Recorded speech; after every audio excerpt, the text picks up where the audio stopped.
Oke, halo, selamat malam teman-teman yang udah ada di sini.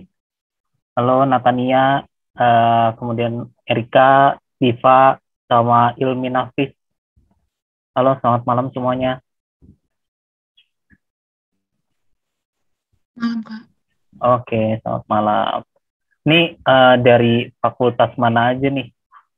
Natania ini 160 FMIPA bukan ya? Iya, Kak. Oke, mantap. Oke, selamat malam juga Diva. Erika dari tadi FTSL ya tadi. Aku lihat namanya tadi FTSL underscore Erika. Oke. Kalau Diva dari mana Diva? Aku SAPPK, Kak. Oh, SAPPK. Mantap. Ilmi Nafis dari mana Ilmi? Ini panggilannya Ilmi atau Nafis nih?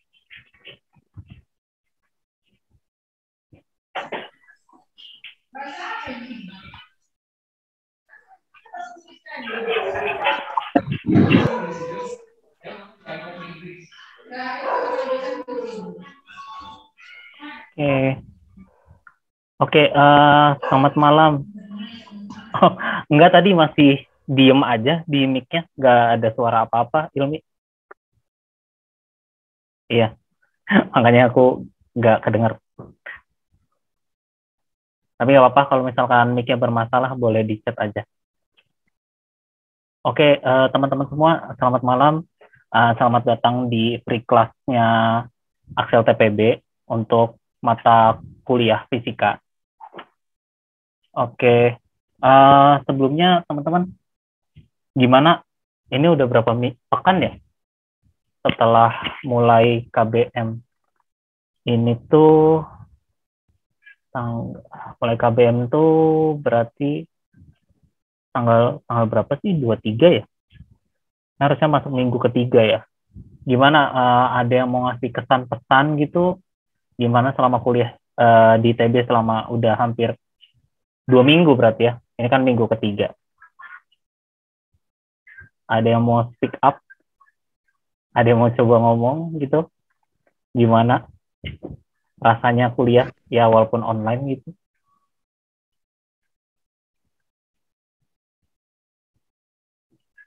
Oke, ini coba Zahra. Bisa open mic? Iya, halo Kak. Halo, gimana ini feel-nya gitu sebagai anak kuliahan selama 2 minggu ke belakang gitu di kelas, gimana gitu, enak atau berbeda suasananya atau sama aja? Lebih apa ya? Lebih seru sih kalau sebenarnya. Maksudnya dosennya itu lebih enak sih cara ngajarnya daripada guru SMA. Terus juga lebih chaos. Soalnya juga tugas kuis kan udah mulai kuis gitu. Oh iya, Terus ya gitu. oke. Udah ada yang mulai kuis ya. Kuis apa tuh? Oh, Apa? waktu itu fisika sih. Sama Oh, bahasa Inggris lumayan banyak tugas. oke. Fisika udah mulai ini ya, udah mulai memberikan tugas-tugas ya, udah ada kuis segala macam. Oke, Iya. makasih Zahra. Oke. Dari yang lain teman-teman ada yang mau cerita gimana 2 minggu ke belakang sebagai anak kuliahan nih, kan angkatan 2021 gitu ya, baru masuk nih. Setelah 2 minggu kuliah, apa bedanya sih sama waktu SMA? Apalagi kan kalian berarti ini ya, SMA kelas 12-nya juga daring gitu ya. Ada perbedaan nggak sih daring di SMA sama daring di kuliahan? Mungkin ada yang mau cerita teman-teman di sini?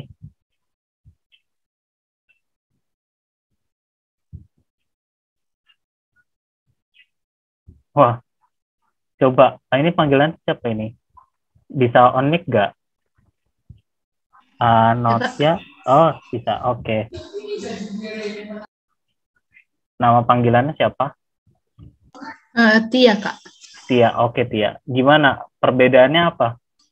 Perbedaannya yang pertama itu paling mencolok itu, Kak, dari situs sih, Kak.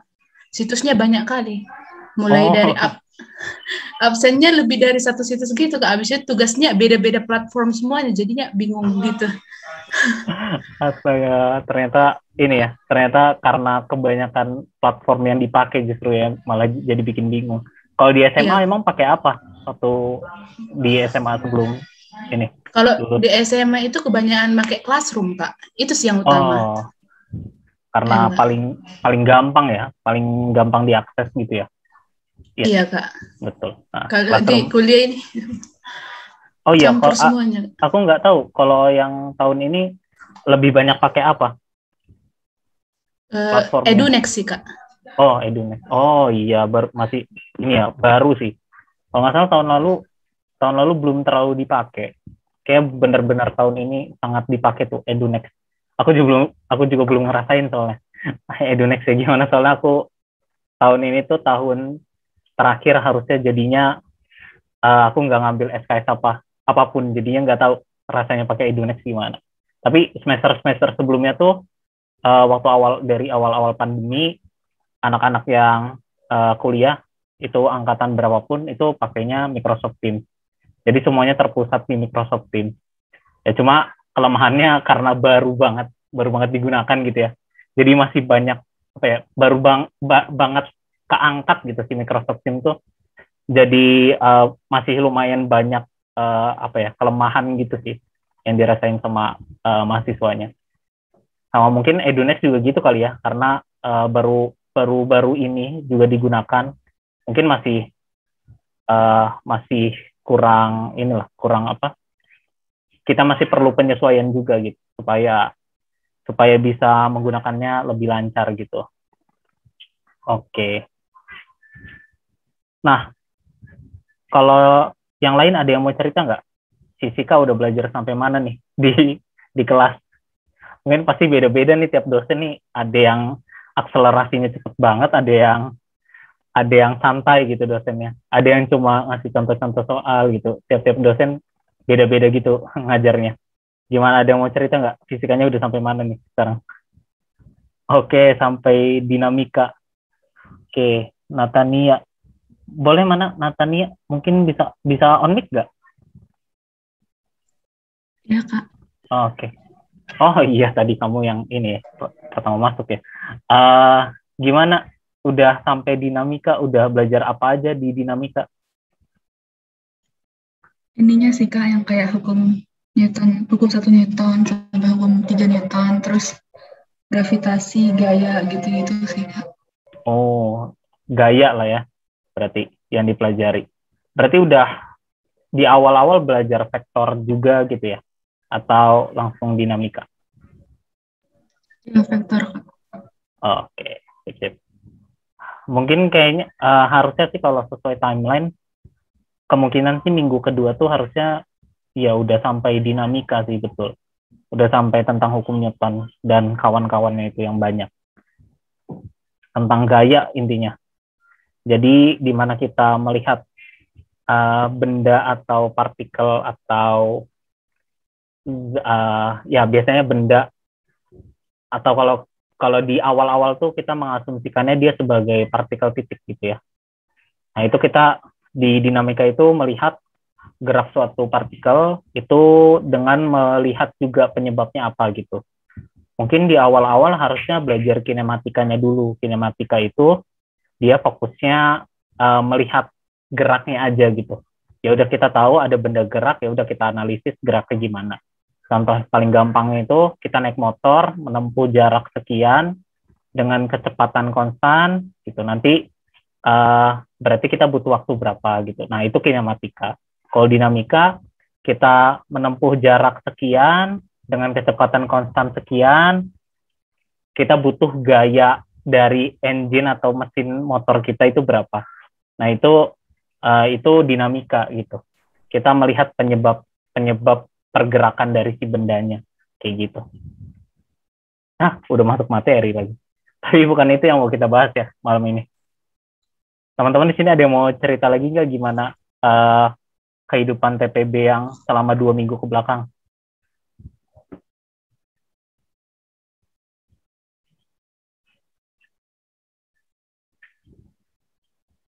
Oke.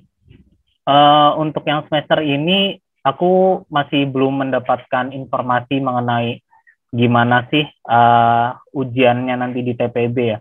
Nih udah ngomongin ujian aja ya. Soalnya kenapa? Karena mungkin kalian sebulan lagi gitu ya. Udah ketemu ujian lagi. Ya ITB cepet banget lah. Kalau udah ketemu September, Oktober tuh udah minggu-minggu ujian gitu. Nah, kalau dulu tuh kalau ketika kondisinya kami luring tuh luar jaringan, jadi offline langsung di kampus. Itu ujian-ujian tuh semuanya esai gitu, semuanya esai.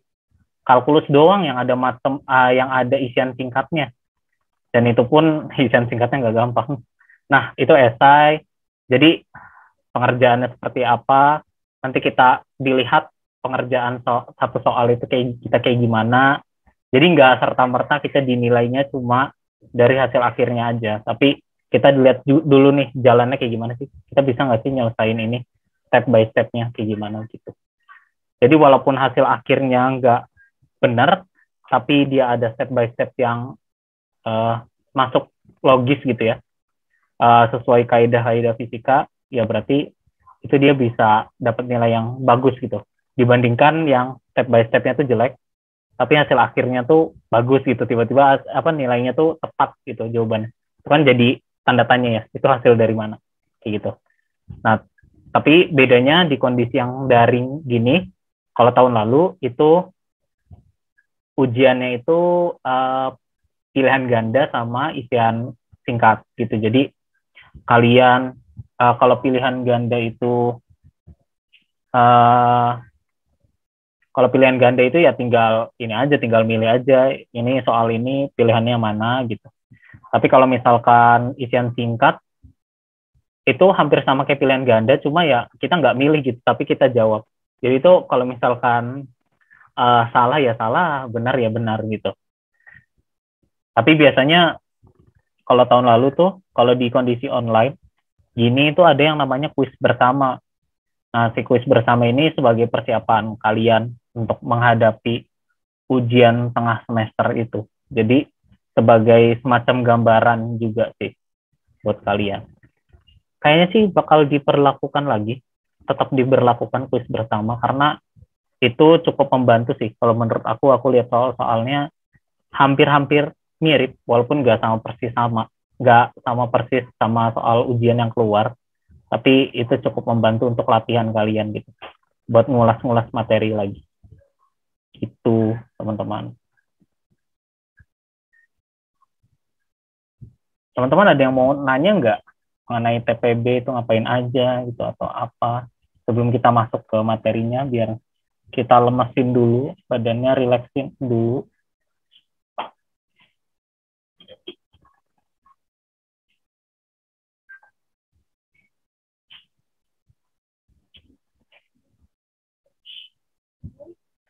Oke, kayaknya ini udah pada pengen belajar ya. Nggak apa-apa deh. Kalau udah pada pengen belajar, ya udah. Ini juga udah lewat, udah cukup banyak juga yang datang. Semoga nanti materi yang aku sampaikan, kalian bisa bertanya langsung ke aku kalau ada yang kurang jelas. Terus juga kita bisa saling bertukar pikiran lah sepanjang nanti penjelasan materinya gitu. Jadi kalau misalkan aku ada yang salah, silakan kalian coba perbaiki. Kalau misalkan kalian ada yang bingung, silakan tanyakan gitu, biar sama-sama enak gitu. Oke, kita mulai aja ya. Oke gitu. Oh ini betul ya. Oke, udah kelihatan belum ya? Can you see your application? Oke. Udah kelihatan layarnya? Oke, mantap.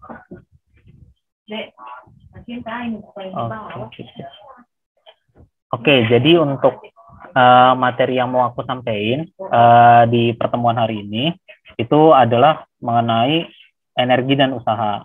Kayak yang udah di-share juga ya di Instagram, itu yang bakal aku sampaikan mengenai energi dan usaha. Teman-teman kalau misalkan tulisanku kurang jelas, itu nanti ditanyakan aja, gitu ya.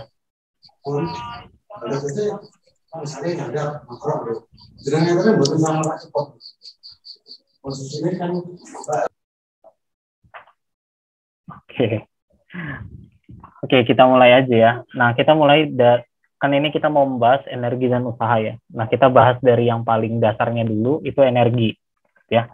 Energi sendiri tuh kalau kalian baca di buku yang jadi acuan kalian ya, atau acuan anak ITB gitu, itu tuh nggak ada definisi pastinya gitu. Energi itu apa gitu sebenarnya. Nah, itu tuh nggak ada. Jadi energi itu apa ya? Sebuah bentuk perpindahan dari usaha kali ya. Jadi kayak misalkan kalau kita punya energi, terus kita pindahin lewat satu usaha ke benda lain, itu jadi energi benda itu gitu. Tapi nggak ada definisi pastinya kayak gitu. Justru nanti usaha itu definisinya turun dari energi ini gitu ya. Jadi untuk energi sendiri dia nggak ada definisi khususnya kayak gitu. Nah, energi sendiri itu yang dibahas untuk di materi bab 3, ini masuknya materi ketiga gitu ya. Untuk di materi usaha dan energi itu, yang energi yang dibahas itu cuma ada dua jenis. Yang pertama itu ada energi potensial, yang kedua itu ada energi kinetik. Gitu. Jadi ada dua jenis ya yang perlu diingat, ada energi potensial sama energi kinetik. Energi potensial. Ya. Dan energi kinetik. Nah, tapi di dalamnya energi potensial ini itu dibagi dua lagi teman-teman. Jadi ada energi potensial karena gravitasi, ada energi potensial karena pegas atau elastisitas dari suatu pegas gitu.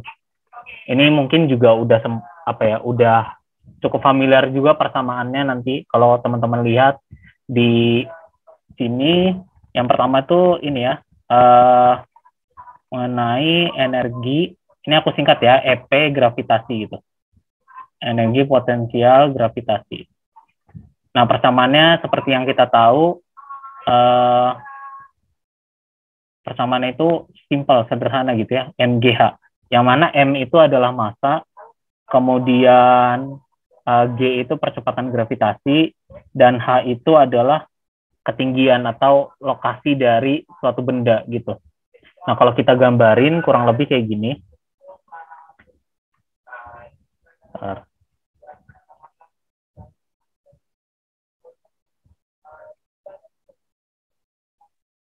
Nah, kalau digambarkan kurang lebih kayak gini.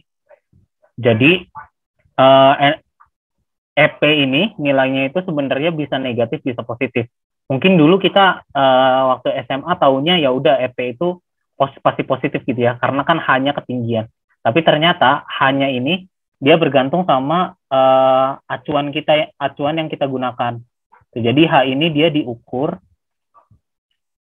dari suatu acuan gitu.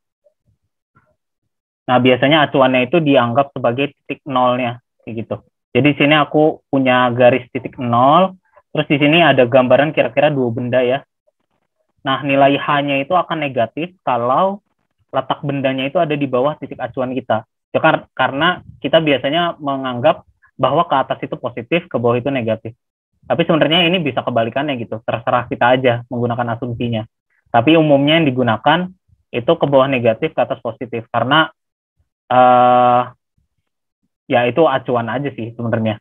Jadi gak saklek gitu ya. Kita gak saklek kita menggunakan positif negatifnya kayak gitu. Ini untuk bentuk yang pertama ya, energi potensial gravitasi. Lalu untuk bentuk yang selanjutnya, ini energi potensial juga, yaitu energi potensial pegas. Yang tadi udah aku singgung ya di ketika menyebutkan energi potensial ada apa aja.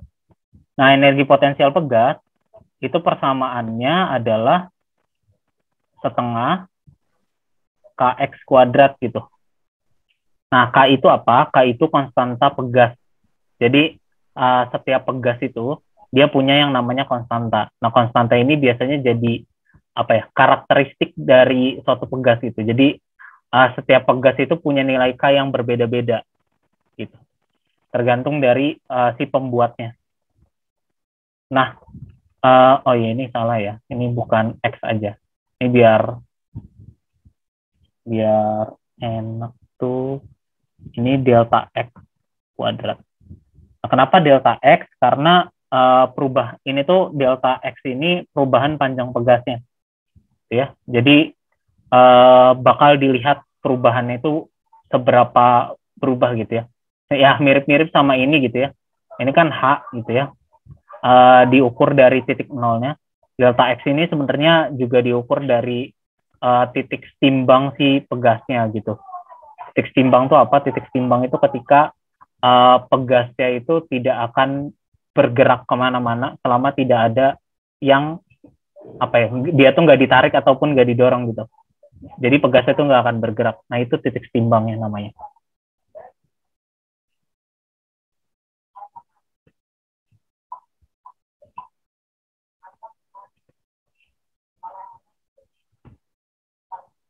Nah, kira-kira gambarannya gini ya. Jadi kalau misalkan kita punya dua benda, ini nggak harus dua benda sih.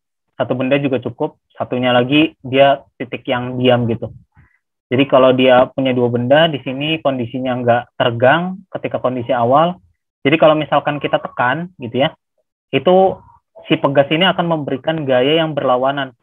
Gaya yang berlawanan tuh arahnya ke atas ini nih. Dia kan ditekan ya. Pegas itu punya kecenderungan dia pengen balik ke posisi semulanya.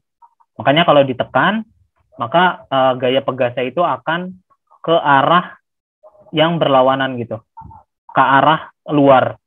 Tapi kalau dia ditarik, gaya pegasnya itu akan ke arah dalam gitu ya, saling mendekati nih gaya di ujung-ujungnya. Karena dia pengen supaya pegasnya itu kembali ke titik semulanya gitu, di kondisi tidak teregangnya, kayak gitu. Gimana teman-teman, sampai sini ada yang mau bertanya dulu nggak?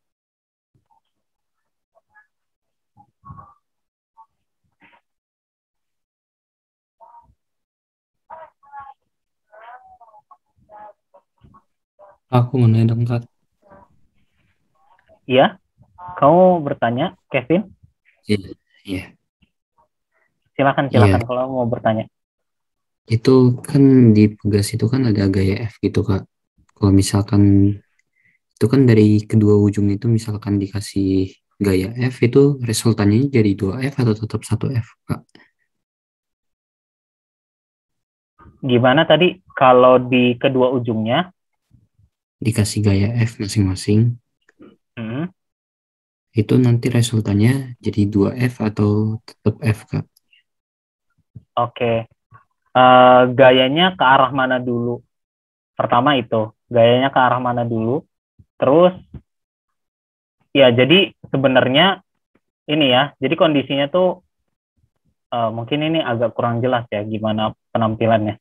Jadi kondisinya pertama tuh dia kondisinya tidak teregang, terus kamu ngasih gaya nih dari luar, gitu ya. Ini F, ini F. Nah, biasanya kondisi ini tuh sebenarnya juga bisa diterima oleh pegas. So, kalau kondisinya gini nih, ini dinding, kemudian kita punya pegas, kemudian kita punya benda. Terus kalau kita tekan, oh ini enggak ini ya. Ini kalau kita tekan pakai gaya, terus kita lihat nih diagram benda bebas dari si pegasnya. Jadi kalau kita tekan dari dengan suatu gaya, maka benda yang kita lingkarin ini, itu akan menerima gaya lagi, gitu ya. Ini kan gaya dari luar, dia akan menerima gaya dari pegas ke arah sini. Nah, sementara di pegasnya, itu akan si pegas juga akan menerima gaya dari benda ini, gitu. Dan gaya dari dinding, gitu ya, karena pegas itu menekan dinding juga. Nah ini Kak, masih ingat ini hukum Newton berapa? Yang kalau kita tekan suatu benda, nanti benda itu akan memberikan gaya lagi. Ya. Nah, 3. hukum 3 ya? Ya betul. Jadi itu sama aja. Ini sebenarnya penggambaran supaya mudah aja sih. Makanya ini F. Jadi sebenarnya tuh kayak dua-duanya itu dikasih gaya yang sama. Kalau misalkan kalau misalkan keduanya dikasih gaya yang berbeda, itu nanti dia nggak akan seimbang gitu. Ketika ditekan, mungkin yang atas lebih ke dalam, yang satunya lebih nggak terlalu ke dalam. Tapi biasanya ini diwakilin sama satu gaya aja. Jadi ini disebutnya gaya F aja, bukan gaya 2F. Kayak gitu. Oke, makasih Kak. Oke, sama-sama.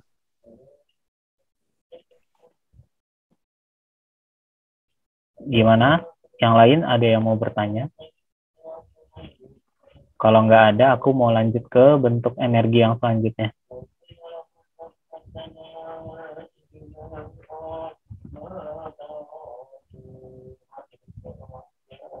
Oke.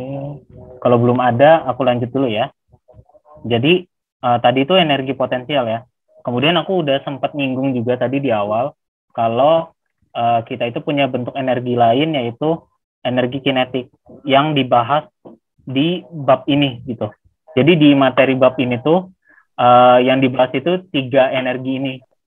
Jadi energi kinetik, kemudian energi potensial, itu potensial pegas sama potensial gravitasi. Nah, energi kinetiknya sendiri yang dibahas itu cuma 1 gitu. Kalau untuk bab yang ini tuh cuma energi kinetik translasi aja. Jadi nanti energi kinetik rotasinya kapan dibahasnya, itu nanti ada bab sendiri. Dia masuk ke babnya dinamika rotasi. Nanti di dinamika rotasi itu bakal dibahas lagi, energi kinetik rotasi. Dan juga energi kinetik translasi juga bakal dibahas ulang di sana. Jadi ini gerakan-gerakan yang satu garis lurus aja gitu. Kayak misalnya ini MG potensial gravitasi ya, dia cuma ya satu garis lurus ini aja gitu. Terus pegas juga demikian. Energi kinetik juga kan kalau translasi dia gerakannya sepanjang lintasan itu aja kan gitu. Persamaannya juga kita udah cukup familiar lah gitu ya, setengah M T kuadrat kayak gitu. Jadi kalau kita punya suatu benda, dia bergerak dengan kecepatan tertentu, maka dia akan punya energi yang namanya energi kinetik ya. Tadi kalau energi potensial itu karena dia ada di suatu lokasi tertentu gitu. Nah, tapi kalau misalkan energi kinetik itu karena dia punya kecepatan, makanya dia punya energi kinetik kayak gitu.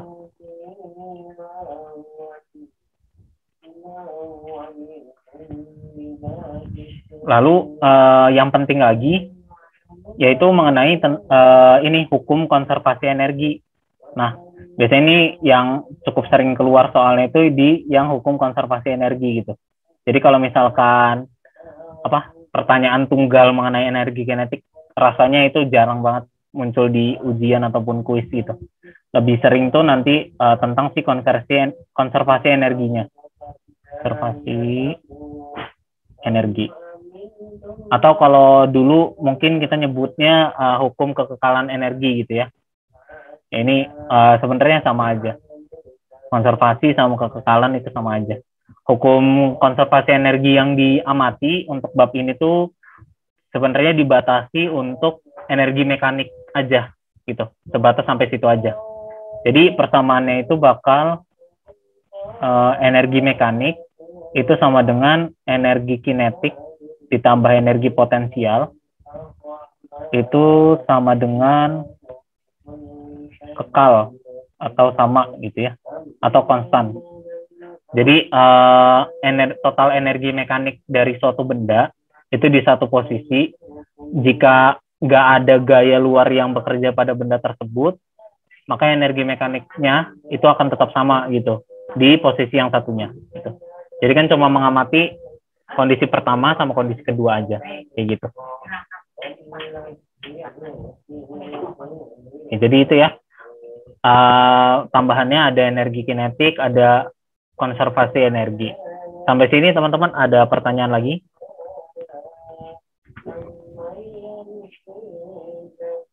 Kalau ada langsung open mic aja, nggak apa-apa. Karena kelamaan ya kalau raise hand dulu.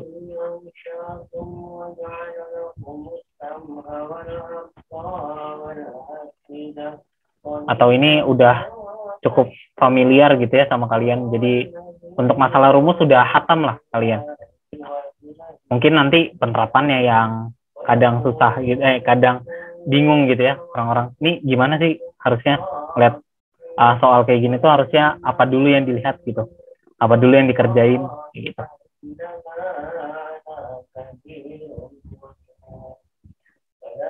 Mungkin untuk memberikan penggambaran gimana apa sih yang mungkin keluar gitu ya dari pertanyaan mengenai konservasi energi atau kehukumkalan energi. Ini aku akan memberikan satu contoh soal di sini. Tapi ini bukan mengenai perhitungan energinya ya, tapi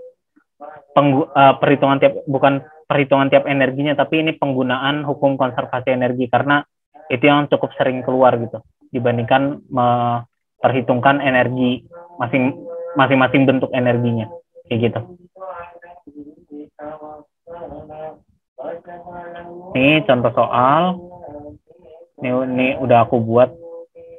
Maaf tulisannya kalau misalkan nggak terlalu kelihatan ini. Tapi ini udah aku buat coba supaya besar gitu ukurannya biar kalian bisa melihat dengan jelas. Sini. Di sini ada pegas. Ini ceritanya ada pegas nih ditaruh di bidang miring.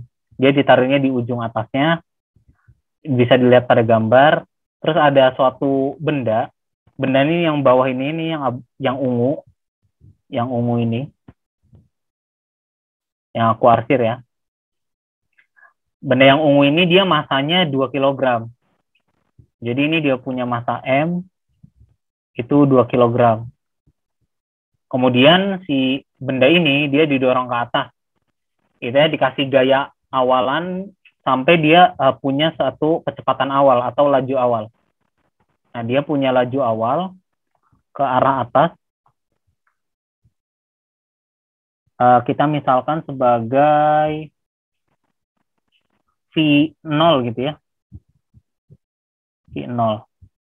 Nah, dia bergerak ke atas dengan V0 sampai nanti suatu saat dia itu menyentuh pegas dan menekannya gitu.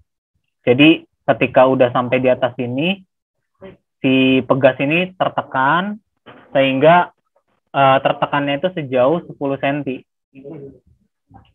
Nih, ya. Lalu berhenti. Jadi dia meluncur sepanjang lintasan bidang miring. Bidang miringnya ini licin. Kemudian menekan pegas sampai tertekan 10 cm. Lalu si baloknya itu berhenti. Gitu ya. Nah, tapi nggak dilanjut nih kejadiannya apa gitu selanjutnya. Pokoknya kita hanya mengamati sampai si bendanya itu berhenti karena menekan pegas. Nah, pertanyaannya adalah berapa sih laju awal dari si benda atau V0-nya ini, gitu ya. Nah, yang perlu kita lakukan, kita amati dulu nih kondisi pertama sama kondisi keduanya, gitu. Jadi benda ini kan ada di dua kondisi yang berbeda. Yang pertama itu dia ada di kondisi ini, di titik paling bawah ini. Ketika dia mulai, kita anggap aja sebagai kondisi pertama gitu ya. Biar beda biar beda itu oke. Ini aja. Ini dia ada di kondisi pertama. Kemudian nanti si benda ini dia menekan pegas gitu ya. Misalkan dia menekannya segini gitu ya. Dia menekannya segini, maka nanti pegas itu bakal tertekan sampai sini gitu ya. Misalkan tertekan segini tuh besarnya X gitu. Jadi ketika dia meluncur ke atas lalu tertekan sampai sejauh X, X-nya itu berapa? X-nya itu 10 cm. Gitu. Nah, ini kita anggap sebagai titik kedua gitu ya. sebagai titik kedua. Nah, maka dari sini kita bisa masuk ke hukum kekekalan energi atau hukum konservasi energinya gitu di perhitungannya. Solusi. Nah, kita punya hukum konservasi energi tadi itu kan EK ditambah EP gitu ya. Sama dengan kekal. Atau ini berarti EK1 ditambah EP1 sama dengan EK2 ditambah EP2 gitu ya. Nah, kondisinya EP1 itu kan dia ada di bawah ya. Kalau kita menganggap bahwa ini adalah titik nolnya, titik nol dari atau ya titik acuan nol dari potensial gravitasi, maka ini bisa kita anggap energi potensialnya itu nol gitu. Bisa kita coret ini nol gitu. Nah, kemudian waktu dia ada di posisi kedua, maksudnya ada di posisi nomor 2 ini, kan dia berhenti kan? Ada keterangan ya dia berhenti di sini di soalnya. Ada keterangan dia berhenti, artinya energi kinetiknya itu juga akan nol di posisi yang kedua. Tadi di posisi yang pertama energi potensialnya nol, tapi di posisi kedua itu kebalikannya, energi kinetiknya yang nol, kayak gitu. Nah, dari dua kondisi ini kita tinggal masukin nih persamaannya kan jadi tinggal dua energi aja. Yang di kondisi pertama itu cuma ada satu energi bentuknya. Di kondisi kedua ada satu bentuk energi. Walaupun ini nanti juga bakal kepecah gitu. Energi potensialnya itu ada apa aja, mari kita bahas. Nah, energi yang pertama itu kan dia punya energi kinetik ya. Di sini berarti persamaannya pakai setengah M Pi0 kuadrat. Tuh. Ini EP1-nya udah 0, jadi nggak usah kita tulis lagi. Nah, untuk kondisi yang kedua, itu kan dia, si balok itu kan menekan pegas. Artinya si sistem balok dan pegas ini dia punya energi energi potensial pegas. Di sisi lain dia juga punya energi potensial gravitasi karena posisinya itu ada di atas gitu ya. Dia posisinya tuh naik ke atas daripada posisi awalnya kayak gitu. Nah, berarti yang pertama dia punya energi potensial pegas itu setengah kx kuadrat. Tuh. Kemudian energi potensial gravitasi itu adalah MGH ya, sesuai sama rumusnya tadi. Nah, terus hanya dapat dari mana? Hanya kan nggak ada ya di sini keterangannya. Nah, tapi kan kita punya ini ya posisi si baloknya terhadap titik awalnya itu sama dengan X ditambah D. Gitu ya. Tapi itu sejajar bidang miringnya. Terus kalau hanya gimana? Hanya ya berarti tinggal kalikan dengan sinus gitu ya. Jadi kan kita punya, misal kita punya sebuah segitiga gitu ya. Misal kita punya sebuah segitiga, terus ini punya sudut 30 derajat gitu ya. Terus yang bagian ini itu adalah X plus B. Berarti yang ini tuh H gitu ya. Berarti H itu apa? H sama dengan X plus B dikali dengan sinus 30 gitu ya. Ini trigonometri sederhana yang biasa kita gunakan. Nah, maka dari itu ini hanya bisa kita ganti nih pakai yang tadi X plus B dikali sinus 30 derajat kayak gitu. Nah, kemudian dari sini ini kan kita mau mencari laju awal ya. Yaudah kita tinggalkan supaya si ini cuma tersisa laju awal aja gitu di ruas yang kiri ini. Ini bisa kita bagi keseluruhan ruasnya. Kita kali aja, dikali dengan 2/m. Ya kan supaya Pi0-nya ini sendirian, berarti kita kali 2/m supaya M/2-nya ini hilang gitu ya, setengah M-nya.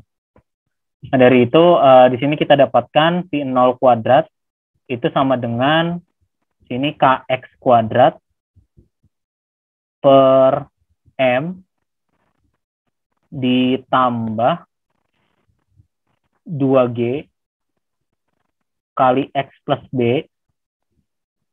Ini lupa. Dikali sinus 30 ya. Sin 30 derajat.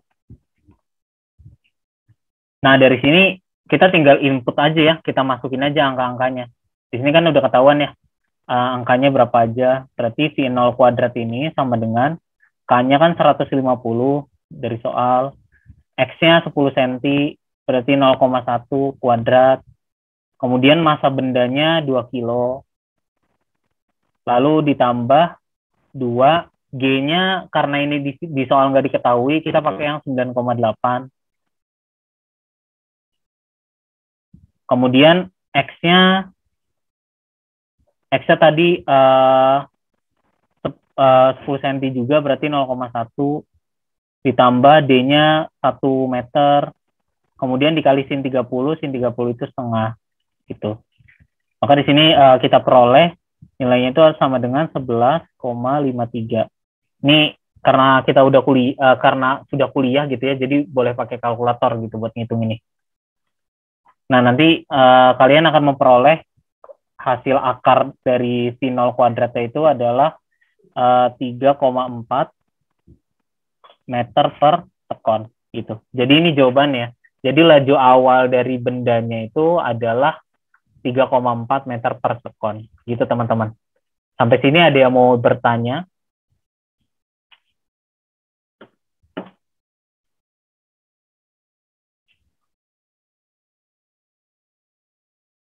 Silakan kalau ada yang bingung atau ada yang mau ditanyakan, boleh ditanyakan saja.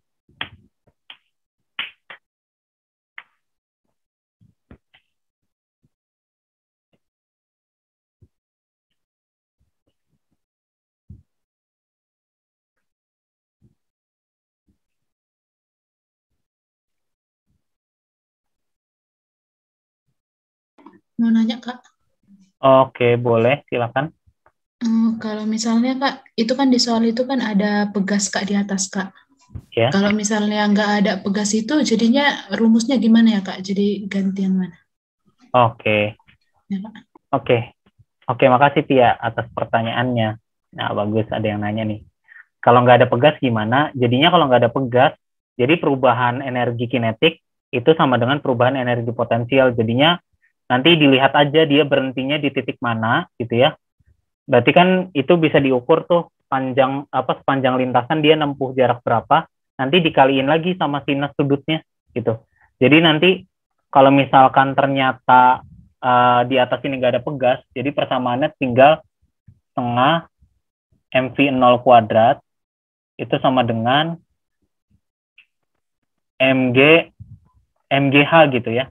Hanya berapa? Hanya itu tergantung nanti itu bisa diukur langsung ketinggiannya, atau kalau misalkan bidang miring biasanya dia diketahui dia menempuh jarak berapa gitu sepanjang lintasan. Biasanya hanya bisa jadi ini jaraknya, jangan nanti double ini ya. Saya ini jaraknya pakai D kecil ya, dikalikan dengan sinus dari sudut bidang miringnya gitu. Kayak gitu. Gimana Tia? Ngerti Kak, makasih Kak. Oke, sama-sama. Dari yang lain teman-teman ada yang mau bertanya?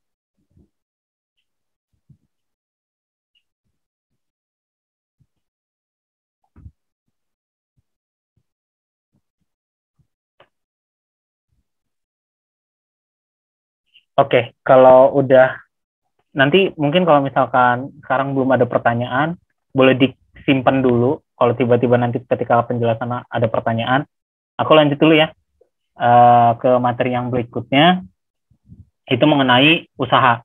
Tadi kan kita udah menjelaskan terkait materi energi ya. Terus yang penting lagi itu mengenai usaha.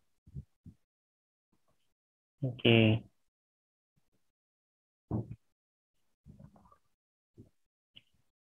Nggak usah pakai ini. Nah, usaha itu secara matematik didefinisikan ini ya, gaya dikalikan dengan perpindahannya gitu. Atau sebenarnya usaha itu ukuran dari perubahan energi yang ada di suatu benda gitu. Jadi kalau misalkan kita memberikan energi ke suatu benda gitu ya, berarti kita sama dengan memberikan usaha gitu. Karena kita menambah energi yang ada di benda tersebut kayak gitu. Secara matematisnya itu kurang lebih mungkin penggambarannya kayak gini. Jadi semisal kita punya suatu benda gitu ya, ini si kotak ini kita dorong dengan gaya tertentu, entah itu gayanya konstan atau gayanya berubah-ubah, nanti dia akan berjalan atau berpindah dari satu titik. Ini titik pertama nih, yang ini titik pertama, terus dia pindah ke titik yang kedua.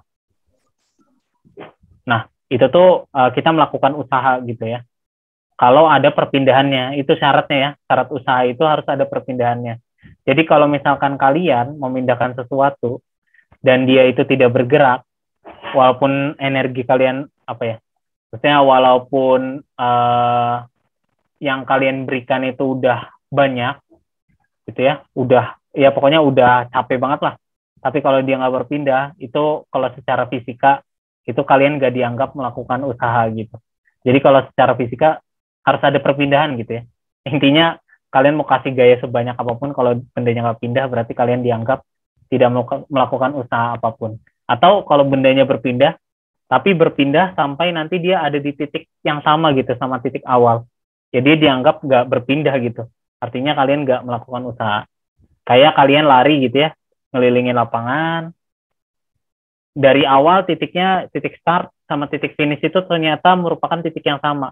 Nah, jadi itu walaupun gaya yang diberikan oleh kaki kalian itu untuk bergerak itu udah gede banget, tapi selama badan kaliannya berpindahnya sampai ke titik awal lagi, itu sama aja usahanya itu 0, kayak gitu. Jadi kalau secara matematis itu bisa ditulis sebagai W sama dengan ini persamaan aslinya ya, itu pakai integral F df. Atau kalau misalkan gayanya itu terpisah-pisah, ada resultan gayanya, itu yang nggak pakai integral gitu. Biasanya lebih mudah, nanti setiap gaya ini melakukan usaha berapa aja sih. Nanti dari masing-masing usaha yang dilakukan tiap gaya, itu bakal dijumlahin. Nah, nanti hasilnya yaitu total usaha yang dilakukan pada benda tersebut. Kayak gitu.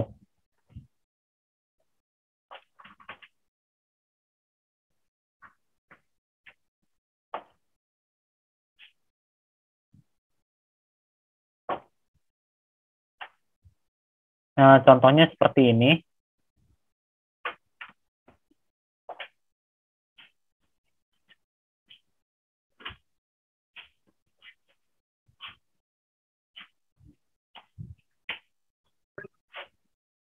Jadi kalau misalkan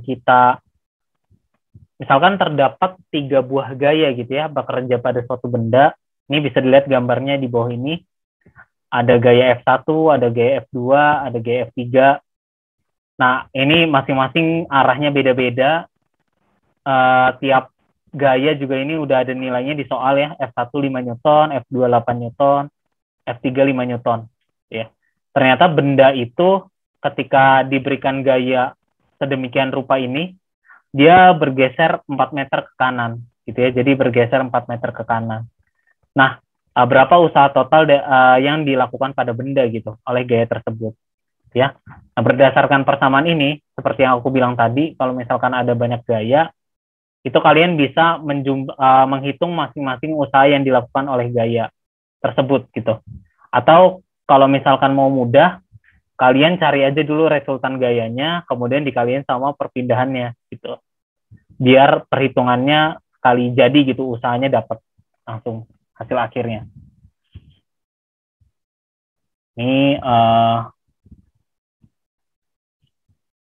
Oke. Pertama, untuk persamaannya dulu. Untuk persamaan usahanya, usaha total itu bisa dirumuskan sebagai W atau usaha sama dengan sigma atau resultan gaya dikali dengan perpindahannya, gitu ya. Resultan gaya dikali perpindahannya. Mungkin bentuknya nggak sama kayak yang tadi ya, karena yang tadi ini bentuk matematis dasarnya banget, gitu. Tapi kalau misalkan bentuknya udah ini gayanya terpisah-pisah gini, ini kita bisa sederhanakan bentuknya W sama dengan sigma F kali S aja. Kemudian ini kan ada resultan gaya ya. Di sini ada resultan gaya. Resultan gaya. Nah, resultan gaya ini itu bisa kita hitung dulu nih. Jadi kan ada yang arahnya ke kanan, ada yang arahnya ke atas, ada yang arahnya ke kiri tapi nggak ke kiri banget, tapi dia miring ke atas gitu ya, kiri atas gitu. Si F2 nih, dia miring ke kiri atas gitu. Nah, syarat menggunakan persamaan ini itu arah gaya sama arah benda itu dia harus searah gitu ya. Searah tuh sejajar gitu.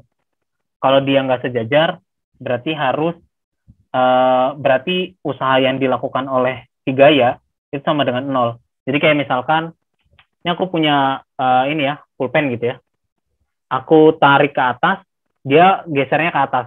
Nah, berarti tangan aku melakukan usaha ke atas gitu ya.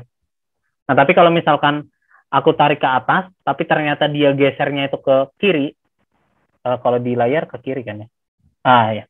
Kalau misalkan aku narik ke atas, tapi ternyata dia gesernya ke kiri, artinya tangan aku nggak melakukan usaha apapun, gitu.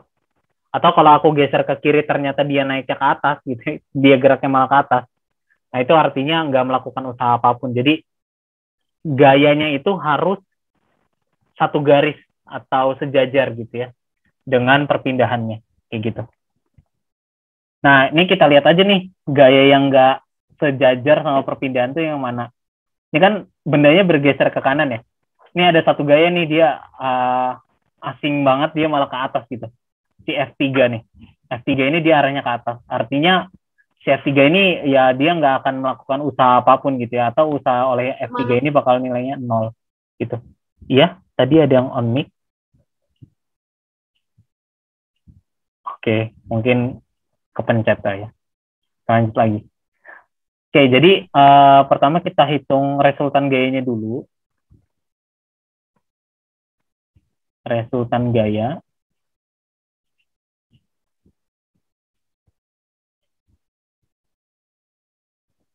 Itu sama F gitu ya. Karena perpindahannya untuk ke kanan gitu ya. Artinya nanti F1 ini secara matematisnya itu bisa dituliskan sebagai F1 ya, karena dia satu arah sama perpindahannya, jadi ya udah F1 aja. Terus dikurang sama F2 ini dia tuh kan tadi aku bilang gaya yang melakukan usaha itu harus segaris atau sejajar sama si perpindahannya ya. Nah, F2 ini kan sebenarnya dia punya dua komponen, dua proyeksi gaya gitu ya. Ada gaya yang ke atas sama gaya yang ke kiri, makanya hasilnya itu gayanya miring ke atas kiri gitu ya. Jadi ada gaya yang ke atas, ada gaya juga yang ke kiri. Nah, yang melakukan usaha itu cuma gaya yang ke kiri aja. Jadi yang ke atas itu dia nilainya usahanya itu 0 gitu. Maka di sini sigma F-nya, di sini komponen F2-nya itu negatif F2 dikalikan dengan cos cos 60 derajat gitu. Jadi yang melakukan usaha itu cuma yang sejajar sama perpindahannya gitu. Nah, jadi resultan gayanya itu cuma F1 min F2 cos 60 gitu. Dengan catatan di sini ini ya, F3 tidak melakukan usaha. Tuh. Kan usaha. Jadi kita nggak perlu hitung di resultan gayanya, ya. Tidak melakukan usaha karena dia gayanya tegak lurus dengan perpindahannya, gitu. Dari sini berarti sigma F itu sama dengan gaya F1 itu 5 Newton dikurangi dengan F2 itu 8 Newton, tapi dikali cos 60. Cos 60 itu setengah. Ya. Nah, berarti ini 5 dikurangin 4 ya. Maka kita dapat resultannya itu 1 Newton. Itu. Ini ternyata tidak muat. Geser ke atas dikit. Cukup. Oke. Nah, oleh karena itu, maka usaha totalnya W-nya gitu ya. W-nya sama dengan sigma F dikali S itu sama dengan 1 Newton dikali dengan S-nya itu sama dengan 4 meter gitu. 4 kali 1 itu sama dengan 4 Joule. Ini jangan pakai huruf besar. Oke. Nah, 4J aja ya. 4 Joule. Kayak gitu. Sampai sini teman-teman ada pertanyaan nggak mengenai usaha? Tadi kan udah energi ya di awal. Terus ini kita masuk ke bagian yang usaha.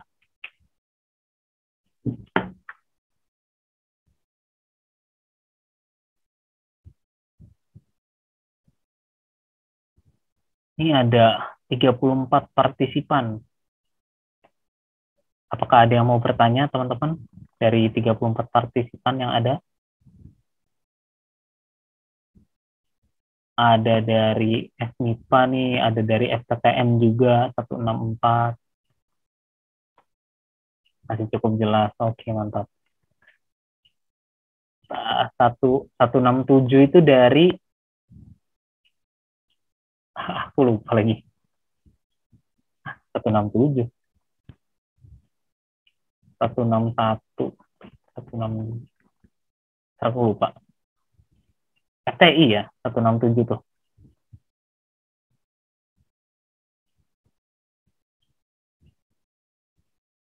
Oke, coba. Stanley. Dari, ya benar ternyata. Fani, terima kasih. Oke, FTI benar. Aku udah lupa ininya, kode-kodenya. 198 itu 198 itu harusnya SITHR. 199 berarti kebalik ya. 19 nggak mungkin ada SBM dong. Ya, antara 198 sama 199 itu salah satunya ada yang SHPPK sama SITHR. Ingatku. Oke, teman-teman ada yang mau ditanyakan? Ini nggak ada yang dari 169 nih. Dari FTMD. Oke, teman-teman ada yang mau ditanyakan sekali lagi? Untuk materi yang usaha. Materi yang usaha dikit ya. Cuma aku ngenalin persamaannya apa. Terus contoh soalnya kayak gimana gitu.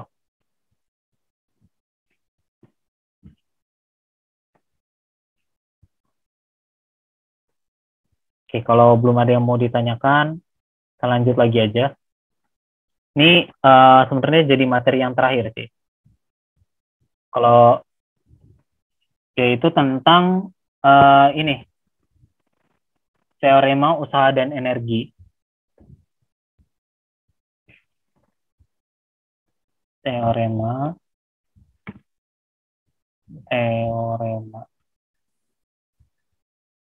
usaha energi.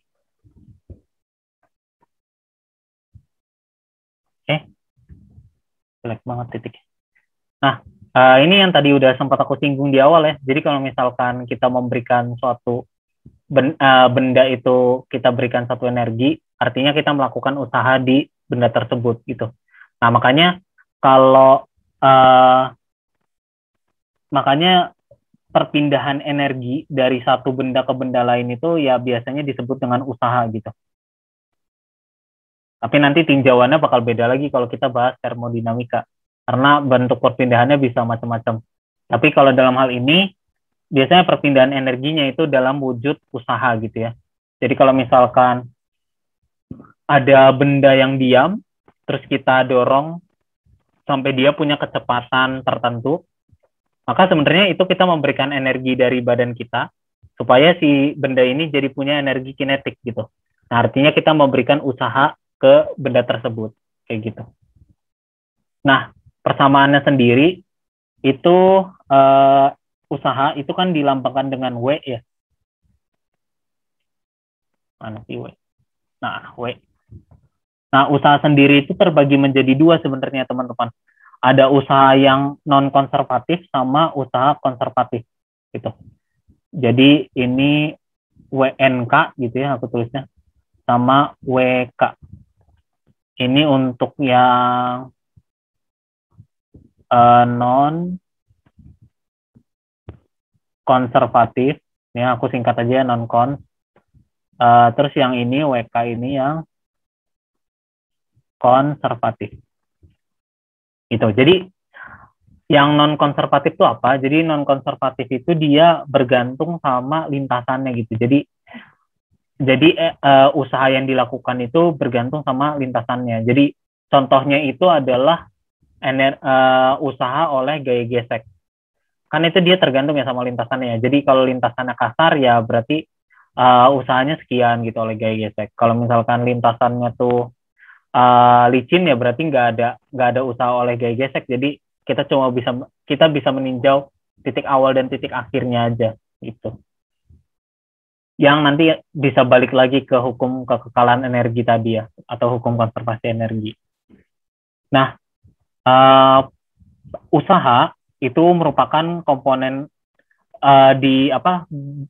berisi usaha non konservatif ditambah usaha konservatif.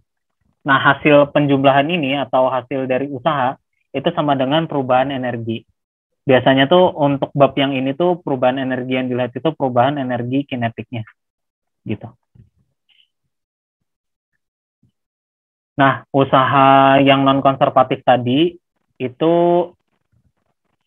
contohnya itu oleh gaya gesek gitu ya. Yang paling gampang itu oleh gaya gesek gitu. Yang umum di soal muncul itu. Usaha non konservatifnya itu oleh gaya gesek. Sebenarnya banyak penyebabnya, bisa aja gaya hambat udara itu juga dia termasuk non konservatif karena dia bergantung sama lintasan yang ditempuh oleh si benda gitu ya. Kalau ternyata satu bagian itu ada hambat udara yang tinggi, ya berarti energinya bakal berpindah ke udara gitu ya. Bakal berubah menjadi bentuk energi yang lain selain energi mekanik di sini. Kemudian kalau yang konservatif itu dia yang di sini tuh yang dipelajari di bab ini tuh bentuknya cuma satu, yaitu oleh energi potensial gravitasi gitu. Jadi WK ini itu bisa dirumuskan sebagai minus delta EP gitu ya. Nah, kondisi jika WNK nilainya itu 0 gitu ya. Jika gaya non konservatif itu usaha non konservatif itu dia nilainya 0, maka teman-teman itu akan memperoleh persamaannya jadi gini. Jadi kan tinggal WK sama dengan delta EK ya. Jadi teman-teman bakal dapat negatif delta EP. Delta EP itu sama dengan delta EK gitu. Delta EP itu kan ini ya. EP di kondisi akhir dikurangin sama energi potensial di kondisi awal. Kalau yang energi kinetik juga demikian. Energi potensial di kondisi akhir dikurangi energi potensial. Salah. Energi kinetik di kondisi akhir dikurang energi kinetik di kondisi awal gitu ya. Nah ini kan minus ya, minus kali positif kan minus gitu ya, atau negatif kali positif negatif, negatif kali negatif itu positif. Jadi ini bentuk lainnya bisa kita tulis juga sebagai negatif EP ditambah negatif EP2 ditambah EP1 gitu. Atau kalau kita pindah-pindah ruasnya, ini EK yang satu kita pindahin ke kiri, yang dua kita pindahin ke kanan, itu akan diperoleh EK1 ditambah EP1 itu sama dengan EK2 ditambah EP2 gitu. Nah, inilah yang disebut dengan hukum konservasi energi mekanik gitu.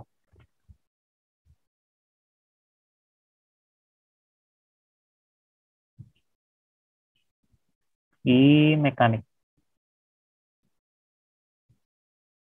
Nah, jadi teman-teman tuh bisa dapetin persamaan hukum konservasi energi itu dari mana? Dari sini gitu ya.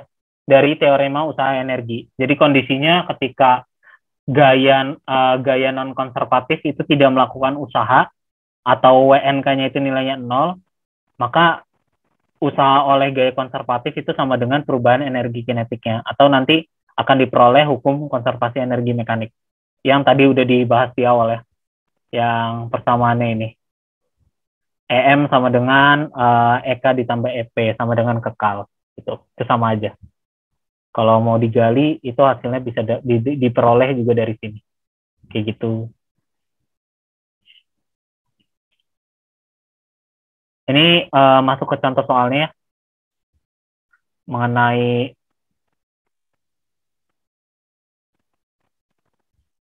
usaha non konservatif dan usaha konservatif atau teorema usaha energi tadi. Ini contoh soal.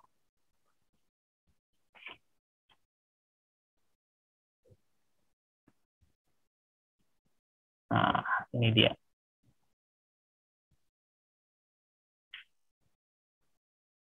Ya, jangan bingung dulu ya kalau ngeliat soal kayak gini. Kita lihat pelan-pelan dulu. Nah, pertama tuh kita punya di sini suatu benda ya dari awal contoh soal bendanya selalu kotak karena itu yang paling gampang digambar. Jadi ini ada satu benda.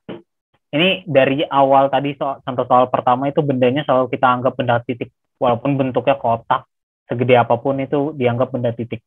Selama kita belum masuk ke materi tentang dinamika rotasi, asumsi benda itu selalu benda titik gitu ya.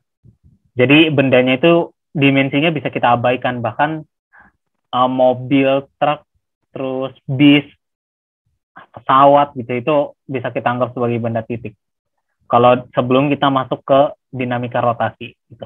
Nanti itu udah beda lagi, itu kita harus melihat dimensi dari si bendanya. Nah, si benda ini yang punya kecepatan awal V0 itu dia meluncur sepanjang lintasan gitu ya. Jadi dari titik yang ini titik satunya gitu ya. Mana ya? Ini titik awalnya. Kemudian sampai di titik akhirnya itu di sini. Jadi dia meluncur ke bawah. Ini licin nih, pokoknya yang ada arsiran biru muda ini licin. Kemudian sampai ke satu titik.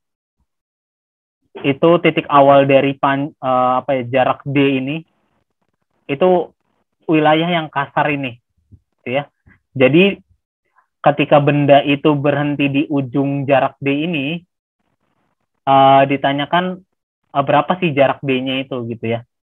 Ini mungkin aja aslinya tuh bisa sepanjang apapun, tapi ini dibatasi jaraknya tuh di jarak berhentinya si benda. Nah, kita punya data kecepatan awal itu 6 meter per second. Kita juga punya beda ketinggian antara titik awal sama titik akhirnya, dan juga miuka. Miuka itu apa? Miuka itu koefisien dari gaya gesek yang terjadi antara si benda dengan permukaan ini, gitu ya.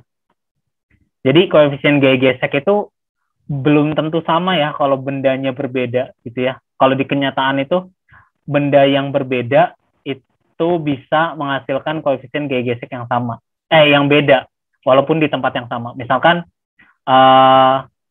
ini sama-sama di tanah gitu ya, sama-sama di tanah, antara antara alas sepatu dengan alas sendal, itu koefisien gaya geseknya ketika melewati tanah tersebut itu bisa berbeda karena itu tergantung sama interaksi antara si permukaan sepatu dengan tanah dan juga permukaan sendal dengan tanah. Jadi μk itu nilainya bisa beda-beda. Ya aku nyerempet dikit lah ya. Kita sambil review untuk materi terkait materi gaya gesek gitu. Oke. Kita masuk ke pembahasannya. Di sini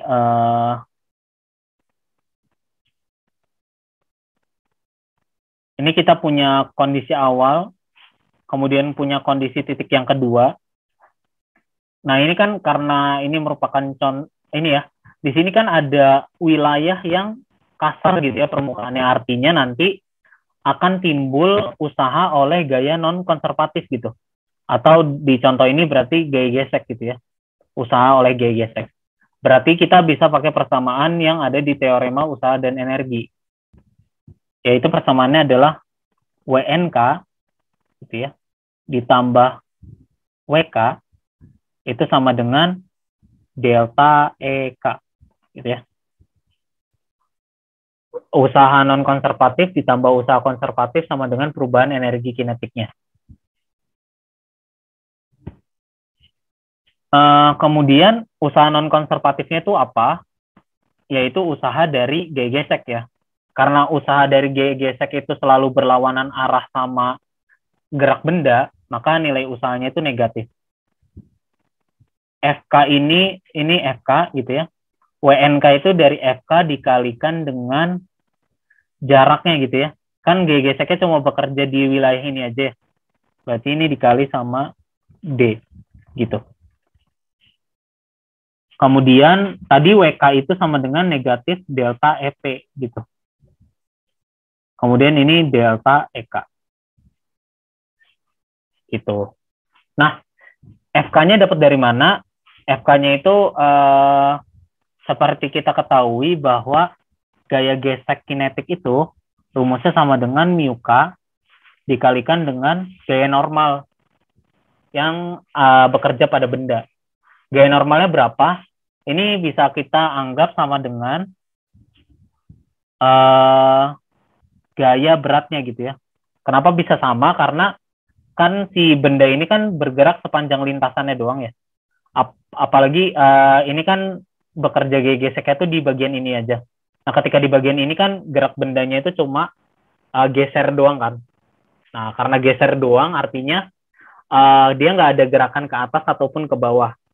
Artinya kan gaya normal itu kan ngedorong dari bawah, gaya berat ngedorong dari pusat masanya gitu ya.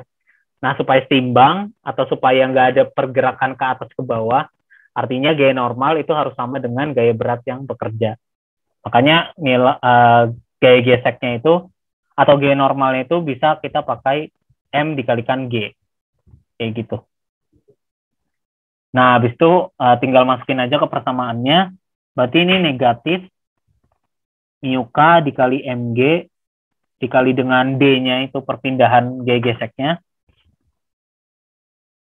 Delta EP ini sama dengan mg.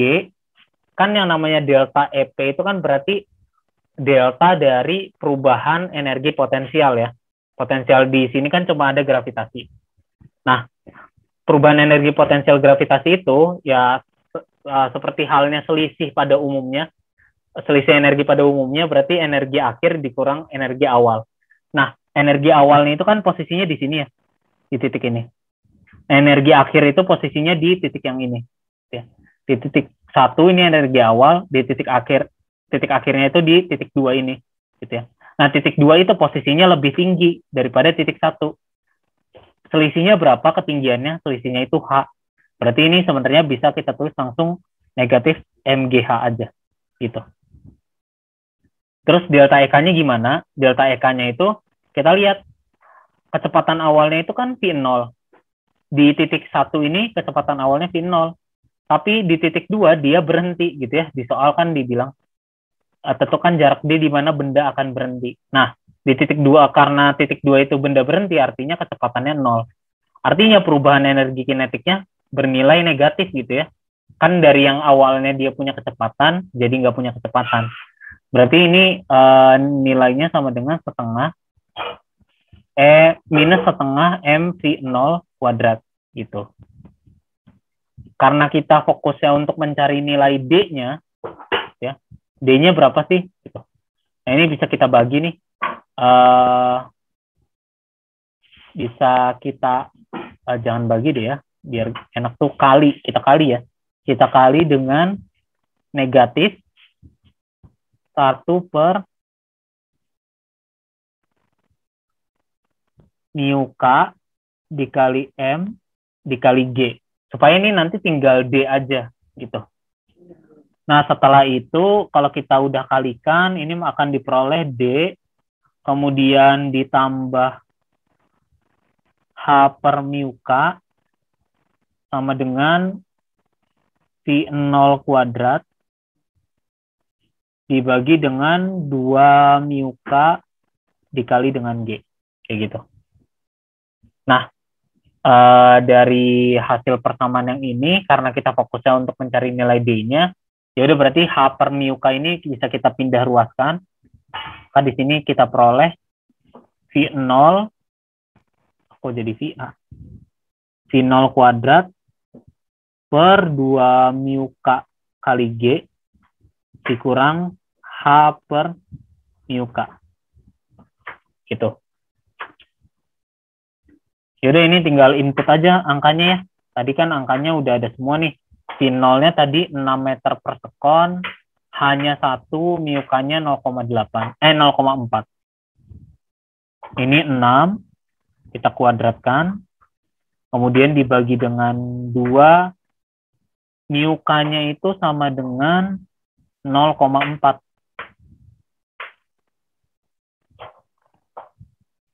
Lalu G-nya karena nggak diketahui, kita pakai 9,8 aja.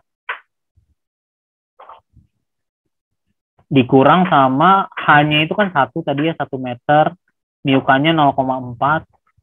Nah, ini tinggal pakai kalkulator aja, itu akan diperoleh sekitar 2,1 meter. Gitu ya.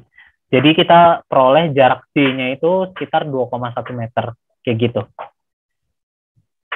Oke, untuk materi yang ini, sampai contoh soal ini, ada yang mau ditanyakan nggak? Kak, aku mau nanya, Kak. Boleh. Aku penasaran kenapa, Kak, itu yang delta EP-nya itu negatif ya, Kak? Kayak emang udah rumusnya atau gimana, Kak? Oh, oke. Terima kasih. Ya, jadi kalau kalian baca di bukunya, itu bakal ketemu persamaannya itu emang untuk usaha gaya, bukan usaha gaya. Usaha konservatif itu nilainya negatif delta EP. Kenapa dia bisa negatif? Karena gini, jadi kan yang namanya usaha itu karena kita mengasumsikan bahwa gerak ke atas itu ini ya, bukan gerak ke atas. Jadi itu kita mengasumsikan bahwa ketika benda bergerak itu bahwa benda itu melakukan usaha. Nah, tapi kenyataannya ketika dia berpindah, misalkan dari satu tempat yang tinggi, pakai pulpen ini lagi, dia berpindah dari satu tempat yang tinggi ke tempat yang ke bawah, kan kita asumsinya dia melakukan usaha ya. Tapi ternyata yang melakukan usaha itu bukan si benda ini, tapi gaya gravitasi yang menarik benda ini. Artinya dia diberikan usaha, gitu ya. Tapi, makanya karena dia diberikan usaha, jadi nilai usaha dia itu bisa diperoleh dari negatif selisih perubahan jaraknya gitu. Selisih perubahan energi potensialnya gitu. Jadi bukan benar-benar dia melakukan usaha, tapi dia dilakukan usaha oleh gaya gravitasi. Makanya itu bisa timbul tanda negatif itu dari situ. Gitu. Oke, makasih, Kak. Oke, sama-sama.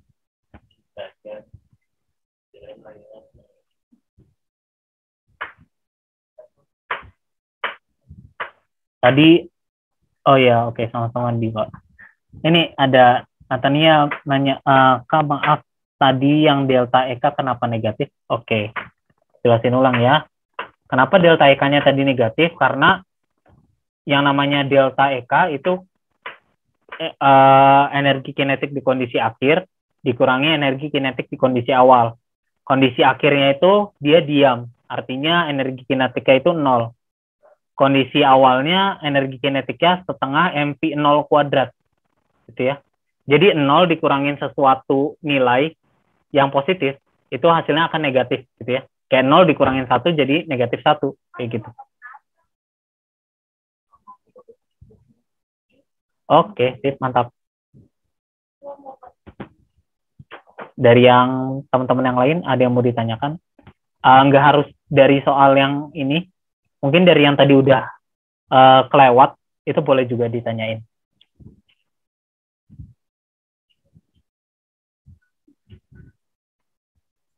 Kamu nanya Kak, Oh, boleh. Stanley, silakan. masih bingung kenapa yang gue usaha non konservatif sama konservatif itu main analoginya gimana ya Kak? Kok bisa ada gitu? Kalau divisualisasikan. Oke, gimana bisa pelan-pelan Stanley? Tadi soalnya mic-nya agak ngedengung gitu. Jadi kurang jelas.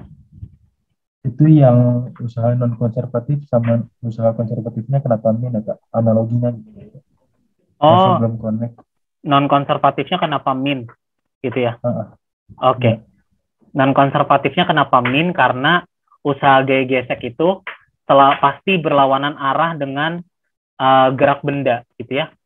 Sama kayak yang ini ya.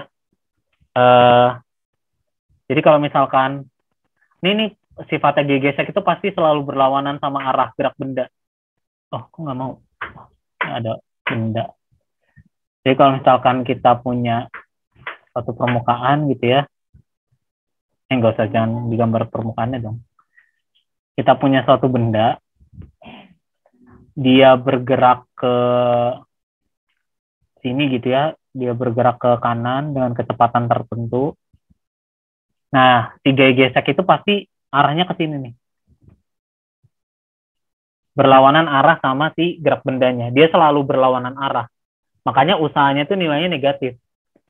Sementara usaha yang positif itu adalah usaha yang dilakukan oleh gaya yang searah gitu. Oke. Sementara gaya yang usaha yang positif itu kalau gayanya itu searah sama perpindahannya. Jadi kalau misalkan kita dorong ke depan, berarti bendanya gerak ke depan. Kalau kita dorong ke depan ternyata bendanya gerak ke belakang, berarti usahanya negatif. Kayak gitu. Sederhananya kayak gitu. Gimana Stanley? Oke, udah connect aplikasi Kak. Oke, sama-sama. Ya, jadi gitu ya. Kenapa negatif? Pasti usaha non-konservatif atau usaha oleh GGS itu pasti negatif gitu. Jadi udah defaultnya gitu ya. Pasti negatif karena dia selalu melawan, selalu ingin melawan arah benda gitu. Namanya juga gaya gesek gitu ya. Tadi ada pertanyaan dari Abdul. Kamu mau mastiin berarti kalau bendanya naik, EP-nya jadi positif ya? Iya, betul. Biasanya asumsi kita kayak gitu sih. Jadi kalau bendanya itu di atas, perpindahannya tuh ke atas, biasanya itu EP-nya positif. Makanya di sini kan, walaupun WK-nya itu negatif delta EP, harusnya kan kalau hanya negatif itu bakal jadinya plus MGH ya. Tapi ini tetap jadi minus MGH karena hanya itu positif. Jadi dia berpindah dari satu titik ke titik yang lebih tinggi gitu. Jadi kan ada perbedaan ketinggian yang di mana titik kedua itu lebih tinggi daripada titik pertama. Makanya di sini nilai H-nya itu positif kayak gitu.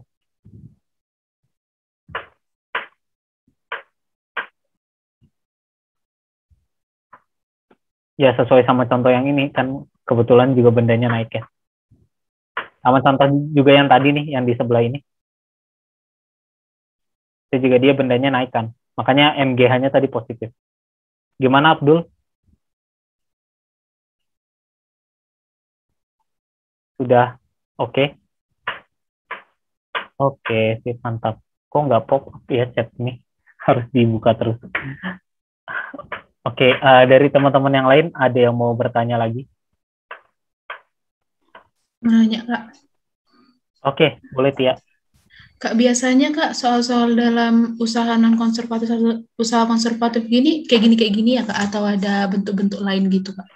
Umumnya sih kayak gini sih lebih seringnya. Jadi ada perubahan antara energi potensial.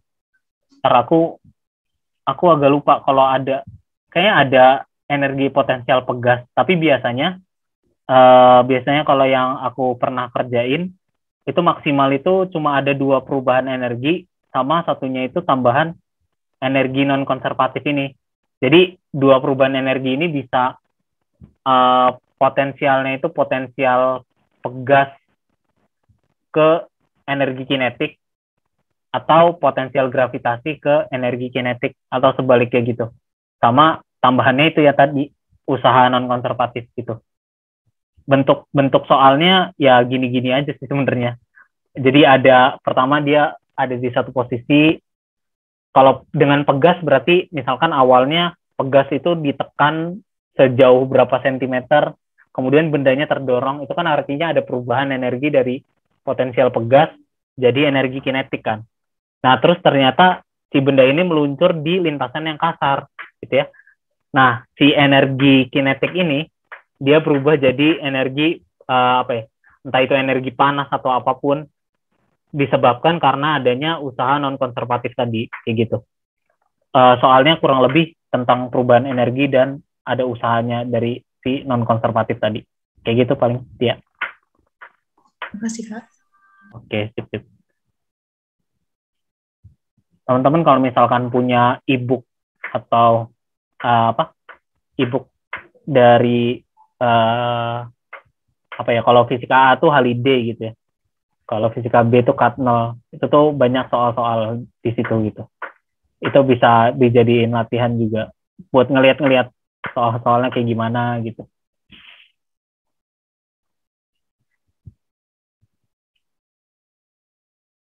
Gimana teman-teman? Ada yang mau ditanyakan lagi? Ini mumpung masih ada waktu nih.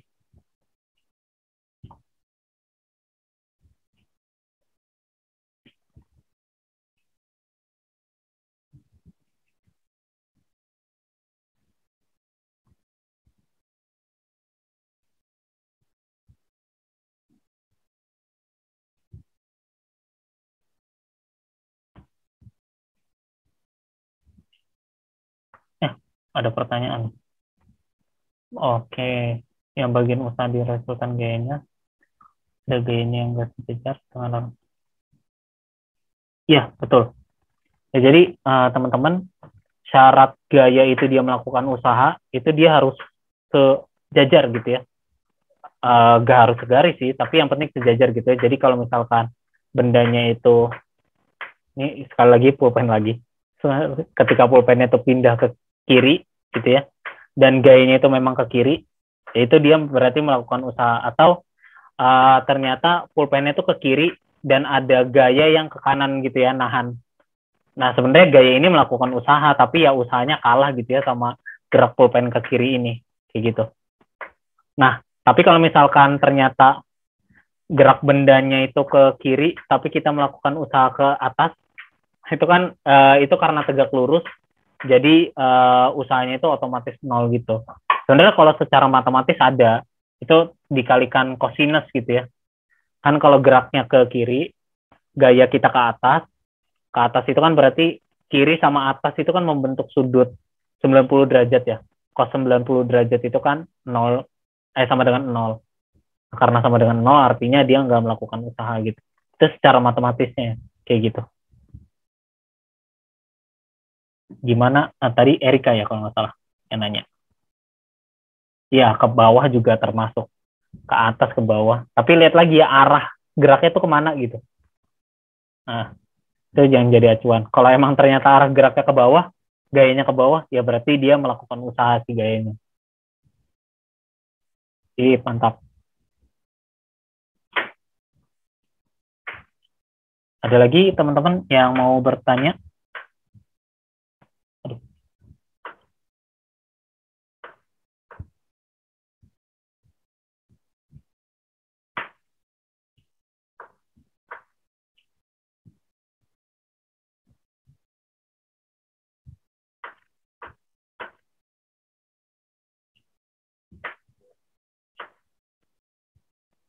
harusnya pekan ini biasanya udah mulai masuk ke materi ini sih. Jadi lumayan ya, udah curi start dulu buat belajar. Barangkali kalau misalnya dosen nanya di kelas, kalian bisa lebih aktif gitu. Jadi bisa jawab-jawab pertanyaan dari dosen juga. Kan enak ya.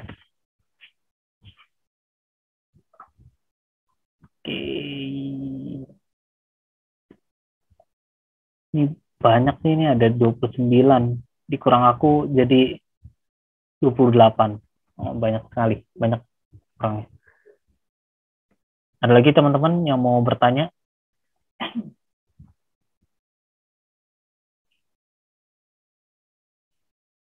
Oke, kalau nggak ada, karena udah jam segini juga, mungkin aku cukupkan aja ya.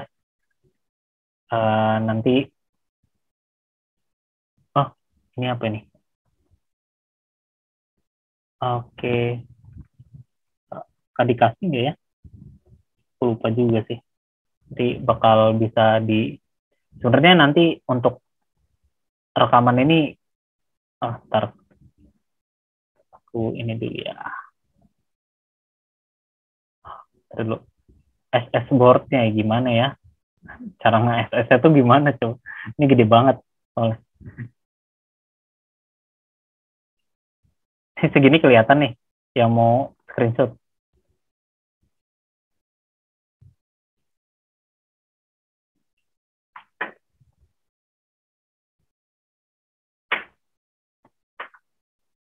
Udah belum ini yang mau screenshot? Aku scroll ke bawah. Tadi tuh kemana sih? Di sini. Ini bisa lah.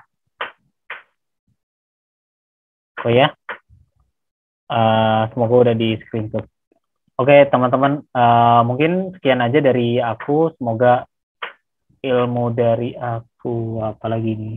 Oke, sip, mantap. Semoga ilmu dari aku bermanfaat ya. Ini harusnya sih mungkin bakal ada videonya. Tapi nggak tahu nanti diinfoin lagi. Mungkin bakal diinfoin lagi oleh pihak Axel. Oke, terima kasih ya teman-teman udah datang. Semoga ilmunya bermanfaat dan juga memberikan gambaran juga gimana belajar di Axel TPB gitu. Jadi mungkin sekian aja dari aku. Terima kasih.